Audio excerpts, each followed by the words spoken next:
Last জোনের huge battle flicker FF versus BD top 1 এই content creator দুজন একে অন্যের এগেইনস্টে লাস্ট জোনে বিন্দুমাত্র ছেড়ে কথা বলতে চাবে না। দুটো কিন্তু চার্জ হচ্ছে, একদিক থেকে আলিফ ট্রাভেল চার্জ করছে, অন্যদিকে রয়েছে ভেরি এক্সপেরিয়েন্স নিজাত। করবেন তো করবেন কে এই প্রথম ম্যাচের বুইয়া। ব্লেড সামনে অগ্রসর হচ্ছেন, শুভ 6-9 পজিশন বানিয়ে রেখেছে বিডি টপ 1। কিছু ড্যামেজ ছুটবে, তিনজন প্লেয়ার 1-3 স্প্লিটেশনে ডিভাইড হয়। বিডি টপ 1 ফার্স্ট নকটা বের করলেন, বিডি টপ 1 এর প্রথম হেডশটে নক। এবার কিন্তু কাফি ঠুকেছেন, কাফির প্রান্তটা তাকে নক দিয়েছে।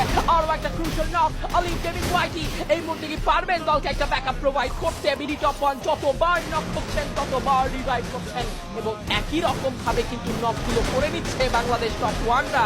নেজাদের একটা 1v2 এর ক্লাচ কমপ্লিট হলো, আবারও কিন্তু গ্রাউন্ড কন্ট্রোলে আসতে যাচ্ছে টিম ফ্লিকার এফএফদের। করবেন তো করবেন কি, বুইয়া নেবেন তো নেবেন কারা? লাস্ট জোনের ফাইটে কোনো কিছুই বলা যায় না, তবে শেষমেশ বিডি টপ 1 এর একটা clutch and it's a booyah from the side of team Bangladesh top 1. What a show!